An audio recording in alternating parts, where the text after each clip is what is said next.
ہجرت کے 8ویں سال رمضان المبارک کے مہینے میں آسمان و زمین نے ایک ایسی فتح کا منظر دیکھا جس کی مثال دنیا پیش نہیں کر سکتی۔ اور اس فتح کا پس منظر و سبب کیا تھا اور نتائج کیا رونما ہوئے، اس کا خلاصہ ذرا کرتے ہیں۔ رسول کریم صلی اللہ تعالیٰ علیہ وآلہ وسلم کی بعثت و اعلان نبوت کے ساتھ ہی مکہ مکرمہ کے وہ لوگ جو آپ کو صادق و امین، شریف، محترم، قابل فخر اور عزت و کرامت کے ہر لقب کا اہل جانتے تھے، یکلخت آپ کے مخالف ہو گئے۔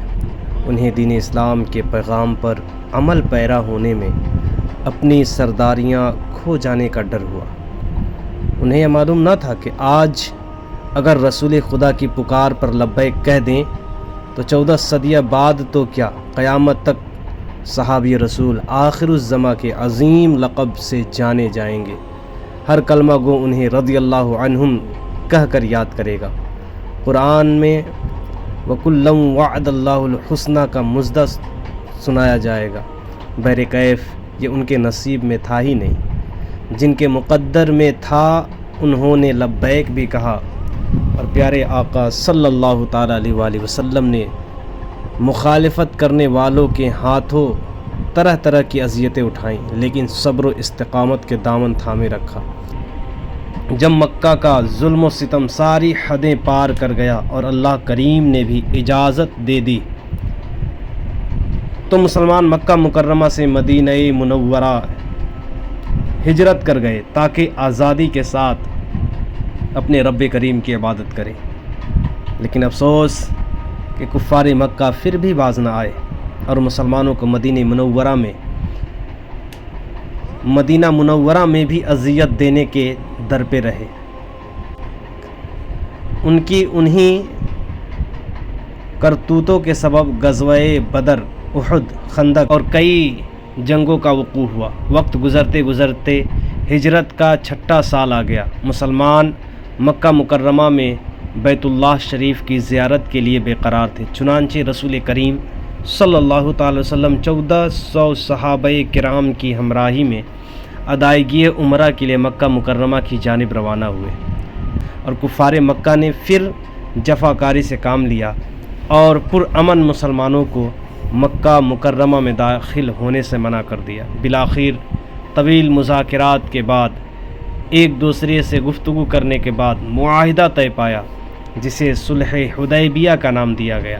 ظاہری طور پر اس معاہدے کی اکثر شرائط مسلمانوں کے حق میں بہت سخت تھیں، لیکن اللہ تعالیٰ کے کاموں میں حکمت ہے، اور رسول کریم صلی اللہ تعالی وسلم اسی کے بھیجے ہوئے حکیم کائنات ہیں۔ آپ صلی اللہ تعالی وسلم نے سب شرطیں مان لیں، ساری شرطیں آپ نے ان کی منظور کر لی۔ ان شرائط میں کیا تھا؟ ان شرائط میں ایک شرط یہ تھا کہ فریقین 10 سال تک کسی سے جنگ نہیں کریں گے، جنگ کو موقوف رکھیں گے، جنگ کسی سے نہیں کریں گے۔ اس کے ساتھ ساتھ معاہدے میں ایک بات یہ طے پائی کہ عرب کے دیگر قبائل کو یہ اختیار ہوگا کہ وہ دونوں فریقوں میں سے جس کے ساتھ چاہیں وہ باہمی امداد کا معاہدہ کر سکتے ہیں، وہ ایک دوسرے کے ساتھ مل سکتے ہیں، ان قبیلوں کو کوئی روک ٹوک نہیں ہوگا۔ عرب کے 2 بڑے قبیلے خزاع اور بنو بکر آپس میں دشمن تھے اور ان میں بہت عرصے سے لڑائیاں جاری تھیں۔ صلح حدیبیہ کے بعد قبیلہ خزاع مسلمانوں کا دوست بن گیا اور بنو بکر نامی قبیلے نے کفار قریش کے ساتھ اتحاد کر لیا۔ اب چونکہ صلح کے معاہدے کی وجہ سے مسلمانوں کی طرف سے حملے کا کوئی امکان نہیں تھا، کیونکہ مسلمان اپنی زبان سے پکے، اپنے کردار سے پکے، اس لیے بنو بکر کی ایک شاخ بنو نفاطہ نے موقع غنیمت جانتے ہوئے کفار قریش کے ساتھ مل کر بنو خزاعہ پر اچانک حملہ کر دیا، اور بنو خزاعہ کا علاقہ تھا جہاں وطیر نامی کنواں تھا، وہاں پہ جا کے یہ تاک لگا کے یہ سب بیٹھ گئے، اور وہاں سے انہوں نے اچانک، جب وہ لوگ سو رہے تھے، اچانک انہوں نے حملہ کر دیا۔ لوگ اپنی جانوں کو بچانے کے لیے مکہ مکرمہ بھاگے۔ جب حدود حرم پہنچے تو پیچھے سے یہ لوگ بھی وہاں پہنچے اور وہاں بھی قتال شروع کر دی۔ کچھ بنو بکر کے لوگوں نے اپنے سرداروں کو منع کیا کہ کیا تم یہ نہیں دیکھتے کہ یہ حدود حرم ہیں، یہاں پر قتال کرنا بڑا جرم ہے، لوگوں کا خون بہانا بڑا جرم ہے، رک جاؤ ان چیزوں سے۔ تو کہنے لگے کہ جب تم یہاں چوریاں کرتے ہو تب تمہیں حدود حرم اور تقدس نظر نہیں آتا، اب تمہارے دشمن سے انتقام لینا ہے تو یہاں کی تقدس تمہیں نظر آ رہی ہے، یہاں کی پاکیزگی تمہیں نظر آ رہی ہے، خبردار کوئی بھی بغیر دشمن کو مارے یہاں سے واپس نہیں جائے گا۔ یہ واضح طور پر صلح حدیبیہ کے معاہدے کے خلاف ورزی تھی، جس میں بنو خزاعہ کو کافی جانی نقصان اٹھانا پڑا۔ اس واقعے کی خبر جب رسول پاک صلی اللہ تعالیٰ علیہ وسلم کے پاس پہنچی تو آپ نے صبح میں حضرت عائشہ صدیقہ رضی اللہ تعالیٰ عنہا سے آپ نے اس حادثے کا ذکر فرمایا، اور آپ نے فرمایا کہ بنو خزاعہ پہ بڑی ظلم ہوا، بنو خزاعہ پر حادثہ پیش آیا ہے، حملہ کیا گیا ہے اور بڑی نقصان ہوا، لوگوں کی جانیں گئی ہیں، لوگ ہلاک ہوئے ہیں۔ حضرت عائشہ جب سنتی ہیں تو عرض کرتی ہیں یا رسول اللہ، یہ تو کفار مکہ کا کام نہیں ہوگا، کیونکہ انہوں نے معاہدہ کیا ہے، اور اتنی جرات ان کی کہاں کہ وہ اپنی تلواریں مسلمانوں کے خلاف اٹھائیں، کیونکہ اپنی تلواروں کی وجہ سے وہ کافی مرتبہ ہلاک ہو چکے ہیں، ہلاک و برباد ہو چکے ہیں، وہ ایسا نہیں کر سکتے۔ رسول پاک صلی اللہ تعالی وسلم نے فرمایا یہ انہی کا کام ہے۔ تو حضرت عائشہ عرض کرتی ہیں یا رسول اللہ، کیا اس حادثے کے بعد کوئی خیر ہے؟ رسول پاک صلی اللہ تعالی وسلم نے فرمایا کہ ہاں، اللہ تبارک و تعالیٰ کی طرف سے بڑی خیر ہے اس حادثے کے بعد، اور خیر یہ ہوئی کہ فتح مکہ جیسی عظیم فتح مسلمانوں کے حق میں آئی۔ چنانچہ رسول اکرم صلی اللہ تعالی علیہ وسلم نے یہ خبر سنتے ہی آپ نے قریش کی طرف پیغام بھیجا کہ 3 شرطوں میں سے کوئی ایک شرط قبول کر لیں۔ بنو خزاعہ کے مقتولین کا خون بہا، یعنی ان کے قتل کا بدلہ دیں، فدیہ دیں، وہ بنو نفاسہ کی حمایت سے دستبردار ہو جائیں، اور اعلان کر دیں کہ حدیبیہ کا معاہدہ ٹوٹ گیا۔ قرطہ بن عمرو نے قریش کا نمائندہ بن کر کہا کہ ہمیں صرف تیسری شرط منظور ہے۔ اس نے مشورہ دیا کہ اگر ہم مقتولین کا فدیہ دیتے ہیں تو ہمارے پاس ایک بھی فوٹی کوڑی نہیں بچے گی، اور ہم تباہ و برباد ہلاک ہو جائیں گے، بھوک سے مرنے لگیں گے۔ دوسری شرط کہ ہم بنو نفاسہ کی حمایت سے دستبردار ہو جائیں، تو ایسا بھی نہیں ہے۔ بنو نفاسہ ہمارے اور ہمارے حرم یعنی ہمارے کعبہ کی یہ لوگ بڑی تعظیم کرنے والے ہیں، تو اس لیے ہم ان سے دستبرداری بھی نہیں کر سکتے۔ تیسری شرط انہوں نے اپنی قبول کی، تیسری شرط اس نے قبول کی کہ یہ معاہدہ ٹوٹ گیا۔ 10 رمضان المبارک 8 ہجری کو نبی اکرم صلی اللہ تعالی وسلم صحابہ کے مشورے سے پہلے آپ فجر کی نماز پڑھ کے گھر کے دروازے کے مسجد کے دروازے کے باہر آپ بیٹھ گئے تنے تنہا۔ صحابہ نے دیکھا کہ حضور علیہ السلام تنے تنہا بڑی غموں میں ڈوبے ہوئے بیٹھے ہیں، تو کوئی ان کے پاس جانے کی جرات نہیں کرتا، وہ دور بیٹھ جاتے۔ جب رسول اکرم صلی اللہ علیہ وسلم ایسے موقع سے کبھی بیٹھتے تنہا تو صحابہ ان کے نزدیک نہیں جایا کرتے تھے، جرات نہیں ہوتی کسی کی کہ حضور کے سامنے جائیں، دور بیٹھ کے دیکھتے رہتے۔ اگر کسی کو حکم فرماتے حضور خود تو وہ اٹھ کے جایا کرتے تھے۔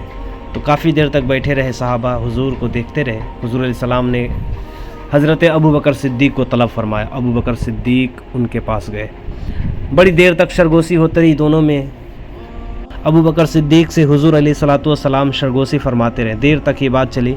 پھر حضور اکرم صلی اللہ علیہ وسلم نے انہیں اپنے دائنے جانب بیٹھا لیا۔ پھر عمر فاروق اعظم کو طلب کیا گیا، عمر فاروق اعظم آئے، ان سے بھی آپ نے کچھ مشورہ کیا۔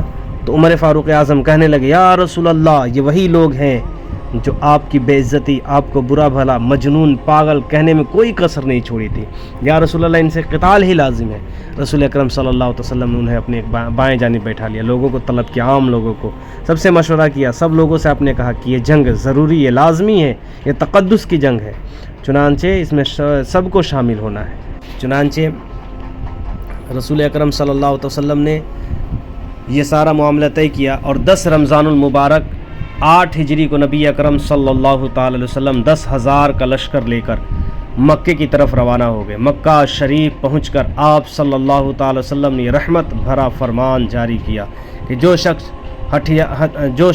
ہتھیار ڈال دے اس کے لیے امان ہے، جو شخص اپنا دروازہ بند کر لے گا اس کے لیے امان ہے، جو مسجد حرام میں داخل ہو جائے گا اس کے لیے امان ہے۔ مزید فرمایا کہ جو ابو سفیان کے گھر میں داخل ہو جائے اس کے لیے بھی امان ہے۔ پھر رسول اکرم صلی اللہ تعالی علیہ وسلم نے کعبہ مقدسہ کو بتوں سے پاک فرما کر کعبہ شریف کے اندر نفل ادا فرمائی اور باہر تشریف لا کر خطبہ ارشاد فرمایا۔ فرمانے کے بعد کفار قریش سے ارشاد فرمایا، بولو تم کو کچھ معلوم ہے کہ آج میں تم سے کیا معاملہ کرنے والا ہوں؟ چنانچہ کفار مکہ جو تھے، جنہوں نے معاہدہ توڑا تھا، اب انہیں لگا کہ ہماری جانوں کی خیر نہیں ہے، ہماری جانیں اب چلی جائیں گی، حضور علیہ السلام ان کے ساتھی ہماری جانیں لے لیں گے، ہماری گردنیں اڑا دیں گے۔ چنانچہ انہوں نے جو جرم کیا تھا، سنگین جرم، وہ سزا ہی ان کی وہ بنتی تھی کہ انہیں قتل کیا جائے، ان سے بدلہ لیا جائے۔ تو رسول اکرم نے ان سب کو مخاطب کیا اور آپ نے ارشاد فرمایا، بولو تم کو کچھ معلوم ہے کہ میں آج تم سے کیا معاملہ کرنے والا ہوں؟ کفار آپ صلی اللہ تعالی علیہ وسلم کی رحمت کو مد نظر رکھتے ہوئے بولے، اخن کریم وابن اخن کریم، آپ کرم والے بھائی اور کرم والے بھائی کے بیٹے ہیں۔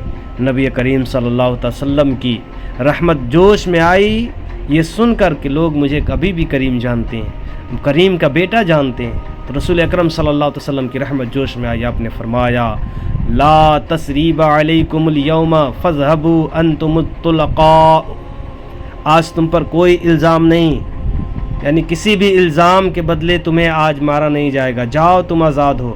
بالکل غیر متوقع طور پر یہ اعلان سن کر انہیں یقین ہی نہیں ہوا کفار مکہ کو کہ حضور اکرم اور ان کی طرف سے یہ اعلان ہوگا کہ ہم آزاد ہو گئے۔ اتنا سنگین جرم انہوں نے کیا تھا، انہیں یقین نہیں تھا، انہیں یہ یقین ہو گیا تھا کہ اب ہماری جانیں چلی جائیں گی، اور انہیں یہ اعلان سننے کو ملا کہ ہم اب آزاد ہو گئے، ہم سے کوئی پوچھ تاچھ نہیں ہوگا، انہیں یقین نہیں ہوا۔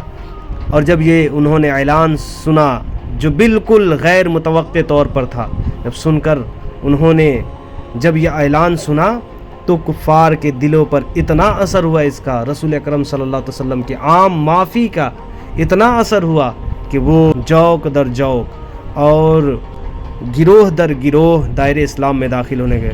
کہا گیا کہ اس روز تقریباً 2000 کفار مکہ حضور علیہ الصلوۃ والسلام کے ہاتھ پر حضور علیہ السلام کی بارگاہ میں بیعت ہوئے اور اسلام سے مشرف ہوئے۔ اس عام معافی کا کفار کے دلوں پر بہت اچھا اثر پڑا اور وہ آ کر آپ کے ہاتھ پر اسلام کی بیعت کرنے لگے۔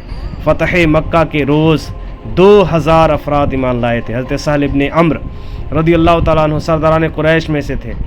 پہلے اس خوف سے اپنے گھر میں بند ہو گئے تھے کہ کہیں مجھے قتل نہ کر دیا جائے، کیونکہ حالت کفر میں انہوں نے اسلام کی بہت زیادہ مخالفت کی تھی۔ انہوں نے اپنے بیٹے جو مسلمان تھے ان کے ہاتھ سرکار دو عالم صلی اللہ تعالیٰ علیہ وسلم کی بارگاہ میں امان کا پیغام بھیجا، تو آپ صلی اللہ تعالیٰ علیہ وسلم کریم آقا نے انہیں امان عطا فرما دی اور انہیں امان عطا فرما دی۔ جب امان عطا فرما دی تو اس کے بعد حضرت سہل ابن عمرو یہ ایمان لے آئے۔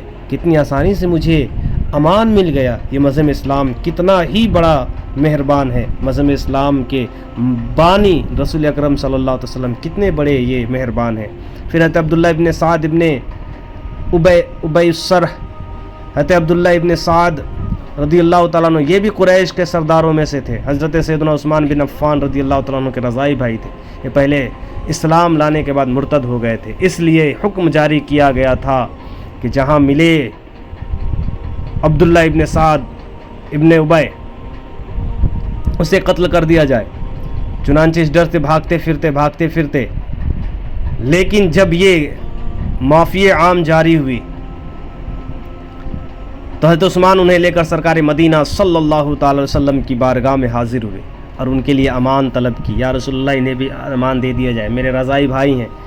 تو رسول اکرم صلی اللہ تعالی وسلم نے انہیں بھی امان عطا فرما دی اور بیعت اسلام لے لی اور وہ مسلمان ہو گئے، اور ایسے زبردست مسلمان ہوئے کہ پھر کوئی ایسی بات ان سے سرزد نہیں ہوئی جو ان کے دین کو داغدار کرے۔ حضرت سیدنا عمر معاویہ اور ان کے والد محترم حضرت سیدنا ابو سفیان رضی اللہ تعالی عنہم سمیت کئی اہم شخصیات فتح مکہ کے موقع پر دائرے اسلام میں داخل ہوئے، جن میں سے چند نام یہ ہیں: حضرت ابو قحافہ، حضرت حکیم بن حزام، حضرت جبیر بن مطعم، حضرت عبد الرحمن بن سمرہ حضرت عطاب بن اسید، حضرت عطاب بن سلیم اور حضرت عبداللہ بن حکیم رضی اللہ تعالیٰ عنہ۔ اللہ پاک اپنے پیارے حبیب فاتح مکہ صلی اللہ تعالی وسلم کے حسن اخلاق کے صدقے ہمیں بھی با اخلاق بنائے، اور دنیا و آخرت میں اس خلق عظیم والے آقا صلی اللہ تعالی وسلم کا سائے رحمت عطا فرمائے۔